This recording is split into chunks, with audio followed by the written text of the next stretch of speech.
మన పిల్లల భవిష్యత్తు కోసం వారికి బంగారు బాట వేయాలంటే సరైన స్థలం ఎంచుకోవాలి. మీ పెట్టుబడికి నమ్మకమైన వేదిక శ్రీవాసవి ప్రాజెక్ట్స్.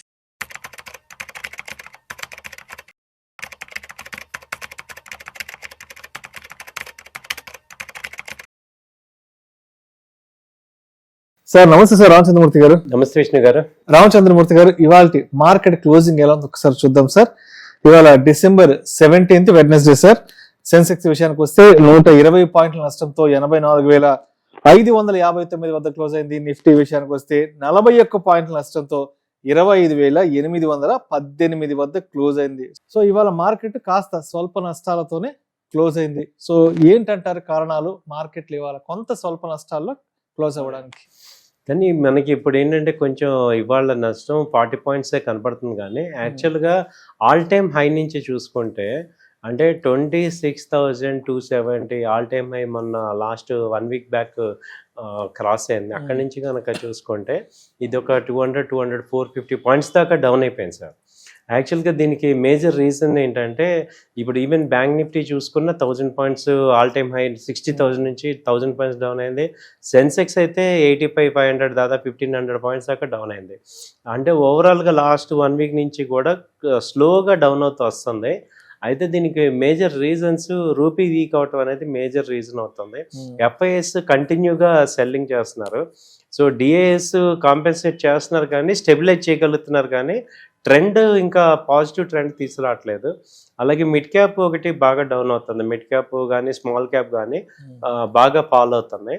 సో ఇవన్నీ ఎకనమిక్ అన్సర్టనిటీ అనేది ఒక మేజర్ ఎఫెక్ట్. ఎక్స్పోర్ట్ గ్యాప్ వచ్చింది, ట్రేడ్ గ్యాప్ ఒకటి రావటం అనేది ఈ రీజన్స్ వల్ల మనకి మేజర్గా ఇక్కడ అనిశ్చితి వస్తుంది. అంటే ఒక రకమైన పాజిటివ్నెస్ రావట్లా, ఒక ఇండియన్ మార్కెట్ మీద జోష్ రాట్లా. ఈవెన్ ఆల్ టైమ్ హై దగ్గరగా ఉన్న బ్రేక్ అయినా కానీ ఒక సంతోషం లేదు. ఎగ్జాక్ట్లీ అందరూ అదే అంటున్నారు. అంటే మార్కెట్లో ఏమో ఆల్ టైమ్ హైకి దగ్గరలో ఉన్నాయి, నిఫ్టీ 26,000 దగ్గర తిరుగుతానే ఉంది. బట్ పోర్ట్ఫోలియో ఏమో రెడ్ లోనే ఉంటుంది. ఒక డిఫరెంట్ పర్సెప్షన్ గురించి చెప్తున్నారు అందరూ.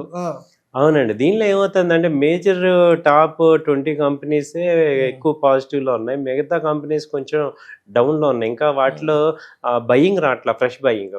దీనికి రీజన్స్ ఏంటంటే జనరల్గా డిసెంబర్ ఏంటంటే క్రిస్మస్ సీజన్ కాబట్టి ఇప్పుడు ఆల్రెడీ 17వ తారీఖు వచ్చింది, 25 క్రిస్మస్ కాబట్టి ఈ 1 వీక్ కూడా ఎఫ్ఐఎస్ ఎటు సెల్లింగ్లోనే ఉంటారు, మ్యూచువల్ ఫండ్స్ ఎటు ఇన్వెస్ట్ చేయరు. సో వాళ్ళు కూడా బుక్స్ మీద రాసుకొని ఫస్ట్ వీక్ నుంచి వస్తాయి అనమాట. సో ఈ 1 వీక్ 10 days కూడా ఇలా ఇదే రేంజ్లో ఉండొచ్చు.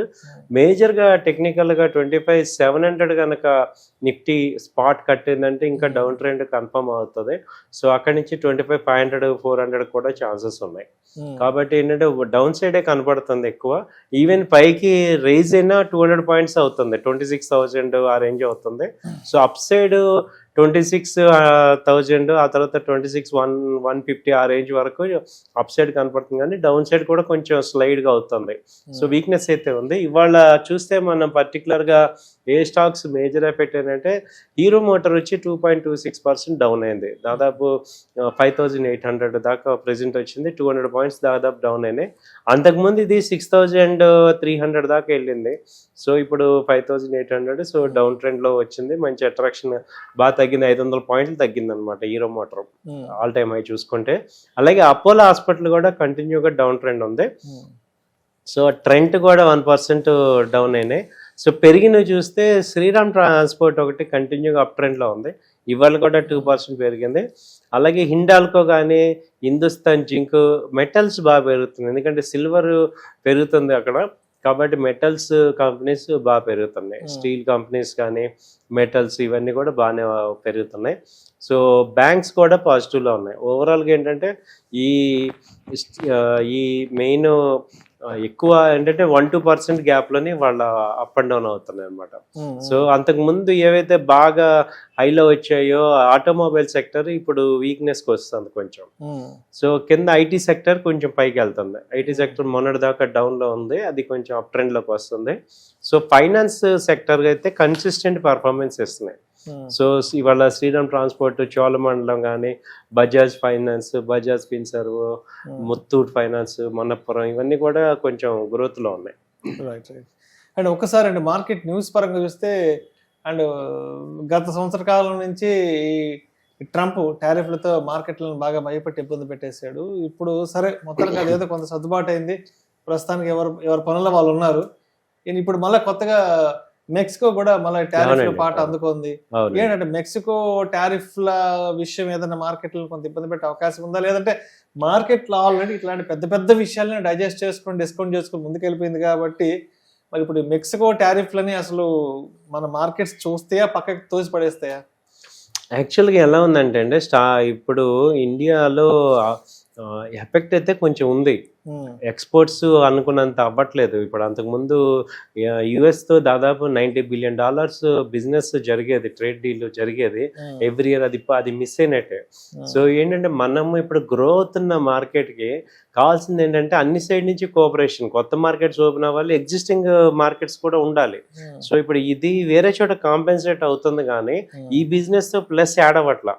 కాబట్టి ఇప్పుడు మనం 15 ట్రిలియన్ ఎకానమీ రావాలి అన్నప్పుడు మనకి అన్ని సోర్సెస్ నుంచి యాడ్ అవ్వాలి కదా, అక్కడ మేజర్గా ఎఫెక్ట్ అవుతుంది. సో ఇప్పుడు ఏం జరుగుతుందంటే ఆ బిజినెస్ని లోకల్ కన్జంప్షన్స్కి తీసుకొస్తున్నారు. సో మెక్సికోది పెద్ద ఇంపాక్ట్ కాదు, బట్ ఏంటంటే అది సిగ్నల్ అవుతుంది వేరే కంట్రీస్కి కూడా ఛాన్స్ ఇవ్వడానికి. కాకపోతే మెక్సికో పెద్ద మనకి వాళ్ళకి ట్రేడ్ డీల్స్ ఎక్కువ లేవు కానీ బట్ ఏంటంటే అమెరికాని చూసి వీళ్ళు కూడా స్టార్ట్ చేయటం అనేది చేస్తున్నారు. సో ట్రంప్ గారు ఏం చేస్తున్నారంటే ఇండియా మీద ఇంత ప్రెషర్ పెంచుకున్నాడు, ఆయన క్రోధం బాగా పెంచుకున్నట్టున్నారు. సో ఇండియా మీద బాగా పెంచుకున్నారు, అటు అన్ని రకాలుగా మనకి ప్రెషర్ ఇస్తున్నారు. సో ఇది ఒక టఫ్ టైమ్ స్టాక్ మార్కెట్ కానీ. అయితే మీరు అన్నట్టు ఏంటంటే ఎన్నో ప్రాబ్లమ్స్ డైజెస్ట్ చేసుకుంది కాబట్టి సో ఈసారి మార్కెట్లో మనం సస్టైన్ అయితే చాలా అన్నట్టు ఉంది. ఇప్పుడున్న మా ఇండియన్ మార్కెట్ ఏంటంటే సో గ్రోత్ లేకపోయినా పర్వాలేదు, ఈసారి ఎవరికి కూడా పెద్ద ప్రాఫిట్స్ లేవు. నెక్స్ట్ ఇయర్ ఛాన్స్ ఉంది, ఎందుకంటే 1 year అయిపోతుంది ట్రంప్ గారికి, ఇంకా 3 ఏళ్ళే ఉంటది కాబట్టి ఆయన కొంచెం తగ్గాలి, జాగ్రత్తగా నోరు అదుపులో పెట్టుకుని ఉంటాడు. రెండోది ఈ పుతిన్ గారు రష్యా ఉక్రెయిన్ డీల్ ఒకటి ఈ వీక్ లో అయ్యేటట్టుంది, ఈ మంత్ ఎండ్ లోకి ఆ డీల్ అయ్యేటట్టుంది ఆల్మోస్ట్ అంతా కూడా. అది కనుక అయ్యిందంటే సో కొంత పీస్ వస్తుంది కాబట్టి మార్కెట్స్ అన్ని కూడా పుంజుకునే అవకాశాలు ఉన్నాయి. సార్ ఇంట్రెస్ట్ రేట్లకు సంబంధించి కూడా ఫెడ్ వైపు నుంచి ఆర్బీఐ వైపు నుంచి కూడా మనకు వార్తలు వచ్చాయి కాబట్టి మరి వడ్డీ రేట్ల తగ్గింపు అనేది మార్కెట్లో ఏ విధంగా ప్రభావితం చేసి ముందుకు తీసుకెళ్లే అవకాశం ఉందంటారు? యాక్చువల్గా కొంత బెనిఫిట్ అయింది వాటి వల్లేనండి. ఇంట్రెస్ట్ రేట్లు తగ్గటం వల్ల ఈ మార్కెట్స్ ఇంకా ఫాలో అవ్వకుండా బేస్ అయి ఉన్నాయి. ఎందుకంటే ఇంట్రెస్ట్ రేట్లు తగ్గటం వల్ల అన్ని హోమ్ లోన్స్ కానీ కన్జ్యూమర్ లోన్స్ అన్ని కూడా ఇంట్రెస్ట్ తగ్గటం, ఈ పర్చేసింగ్ కెపాసిటీ పెరగటం వల్ల సేల్స్ పెరుగుతున్నాయి. దానివల్ల డొమెస్టిక్ సేల్స్ కాంపెన్సేట్ అవుతున్నాయి ఫారెన్ ఎక్స్పోర్ట్స్ కి. సో అది మేజర్ ఉంది ఇప్పుడు. అంటే ఇండియా వచ్చి 140 బిలియన్ పీపుల్ ఉన్నారు కాబట్టి ఇప్పుడు బయట కాంపెన్సేట్ చేసేది లోపల కూడా కన్జంప్షన్ చేసుకోవచ్చు. అది జిఎస్టీ తగ్గించడం ఒకటి ప్లస్ పాయింట్. తర్వాత లోకల్ కన్జంప్షన్, ఈ ఇంట్రెస్ట్ రేట్ తగ్గటం, వీటన్నిటి వల్ల ఏంటంటే కార్పొరేట్స్ ఎర్నింగ్స్ బయట ఎక్స్పోర్ట్స్వి ఇక్కడ ఇంటర్నల్ గా కన్జంప్షన్ అయ్యే ఛాన్సెస్ ఎక్కువ అయ్యేటట్టు ఉన్నాయి. అందుకనే కొంత స్టెబిలైజ్ అవుతున్నాయి. సో ఈ ఎన్విరాన్మెంట్ ఫేవరబుల్. అయితే ఇక్కడ ఏమవుతుందంటే మళ్ళీ బయట ఫెడ్ రిజర్వ్ రేటు తగ్గించడం వల్ల అండ్ ఇంకోటి కూడా బాండ్ బయింగ్ ప్రోగ్రామ్ కూడా వాళ్ళు అడిషనల్ గా చేస్తున్నారు, అంటే డాలర్స్ ని ఎక్కువ ప్రింట్ చేస్తున్నారు. దాని వల్ల ఏమవుతుందంటే అప్కమింగ్ మార్కెట్ ఎమర్జింగ్ మార్కెట్స్ లో ఫండ్స్ వచ్చే ఛాన్సెస్ ఉన్నాయి. సో నెక్స్ట్ ఇయర్ జనవరి నుంచి కూడా ఫండ్స్ వచ్చే ఛాన్సెస్ ఉన్నాయి మళ్ళీ. సో మార్కెట్ ఎప్పుడైనా క్రాష్ అయితే వాళ్ళకి అడ్వాంటేజ్, రూపీ వీక్ అయింది కాబట్టి ఫారిన్ ఇన్వెస్టర్స్ కి ఇప్పుడు ఎక్కువ రూపాయలు వస్తాయి, ప్లస్ మార్కెట్ లో రేట్లు కూడా తగ్గాయి అనుకోండి, వాళ్ళు అట్రాక్టివ్ గా చూస్తారు అనమాట. కాబట్టి బై అండ్ డిప్స్ లాగా ఛాన్స్ ఉంది. రైట్. అండ్ ఒకసారి మార్కెట్ సపోర్ట్ అండ్ రెసిస్టెన్స్ లో మాట్లాడుకుందాం. మార్కెట్ ప్రస్తుతానికి అయితే మాత్రం 84,550 దగ్గర ఉంది. అండ్ నిఫ్టీ విషయానికి వస్తే 25,818 దగ్గర అక్కడ ట్రేడ్ క్లోజ్ అయింది కాబట్టి సో సపోర్ట్ అండ్ రెసిస్టెన్స్ ఇంకా ఎక్కడ తీసుకునే అవకాశం ఉందంటారు? ఇంకా మేజర్ సపోర్ట్ 25,700 సార్, నిఫ్టీకి 25,700. సో అది మేజర్ సపోర్ట్, చాలాసార్లు ఆగాలి. అది కనుక బ్రేక్ అయిందంటే మళ్ళీ 500కి వస్తుంది. సో ఇక అక్కడి నుంచి వీక్నెస్ అనేది మళ్ళీ స్టార్ట్ అవుతుంది. సో అలాగే మేజర్ రెసిస్టెన్స్ కూడా 26,000 మేజర్ రెసిస్టెన్స్ ఉంది. అది బ్రేక్ అయితే 26,150 దగ్గర మళ్ళీ మేజర్ రెసిస్టెన్స్ ఉంది. సో ఈ రెండు support resistance. So volatile market next 1 week కూడా పెద్ద వాల్యూమ్స్ ఉండవు కానీ అప్ అండ్ డౌన్స్ విపరీతంగా ఉంటాయి, జాగ్రత్తగా ఉండాలి.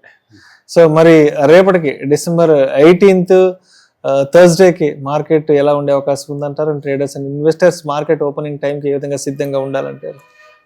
రేపటికైతే ఏదైనా గ్యాప్ డౌన్ అయినప్పుడు బయింగ్ ఆపర్చునిటీ కింద తీసుకోండి సార్. సో గ్యాప్ డౌన్ అయినప్పుడు బయింగ్ తీసుకోండి. అలాగే గ్యాప్ అప్ అయితే సెల్లింగ్ అవుతుంది. సో స్టెబిలైజ్ అయితే ఇదే రేంజ్ లో అవుతుంది, పెద్ద మూవ్మెంట్స్ ఉండవు, 100 పాయింట్స్ ప్లస్ ఆర్ మైనస్ లోనే ఉంటుంది.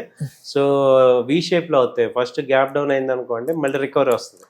అలాగే గ్యాప్ అప్ అయినా సెల్లింగ్ ప్రెషర్ వస్తుంది. సో అలా ఈ నెక్స్ట్ 1 వీక్ ఇలాగే ఉంటుంది, అప్ అండ్ డౌన్ అవుతూ ఉంటాయి. సో రేంజ్ మార్కెట్ అంటుంది దీన్ని. సో రేంజ్ లో ఏంటంటే ఎక్కువ టార్గెట్స్ రావు, కానీ ఇంట్రాడేకి బాగా వర్కౌట్ అవుతుంది. Thank you sir, thank you so much.